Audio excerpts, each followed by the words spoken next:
கதை கேட்குறதுங்கிறது ஒரு இனிமையான அனுபவம். அந்த அனுபவத்தை என்ஜாய் பண்ண ரெடியாக இருக்கீங்களா?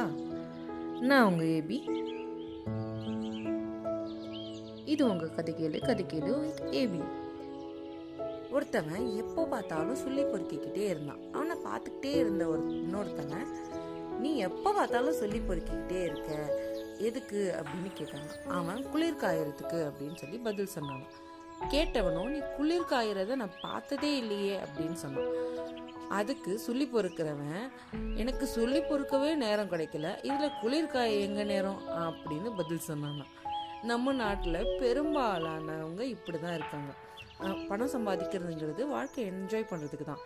ஆனால் சில பேர் பணம் சம்பாதிக்கிறதையே குறியாக வச்சுக்கிட்டு, குடும்பத்துக்காக தான் சம்பாதிக்கிறேன், என் லைஃப்காக தான் சம்பாதிக்கிறேன் அப்படின்னு சொல்லி குடும்ப வாழ்க்கையே அவங்க அனுபவிக்கிறது இல்லை. ஒய்ஃப்கிட்டையோ பிள்ளைங்கள்ட்டையோ பேசி என்ஜாய் பண்ணுறதுக்கே நேரம் இல்லை அப்படின்னு சொல்லி சொல்கிறாங்க. எவன் ஒருத்தவன் தூங்க வேண்டிய நேரத்தில் எந்த கவலையும் இல்லாமல் சந்தோஷமாக தூங்குறானோ அவன் தான் உண்மையான பணக்காரன். அளவோடு உழைச்சி வாழ்க்கையை என்ஜாய் பண்ணி வாழ பழகிக்கோங்க. ஃப்ரெண்ட்ஸ் அண்ட் ஃபேமிலி கூட டைம் ஸ்பெண்ட் பண்ண மறந்துடாதீங்க. Enjoy the life. இந்த கதை முடிஞ்சாலும் உங்களோட அன்பும் ஆதரவும் தான் எங்களை தொடர்ந்து பயணிக்க ஊக்கமளிக்குது. அடுத்த கதையில் சந்திப்போம். அதுவரை மகிழ்ச்சியாக இருப்போம். வாழ்த்துக்கள்.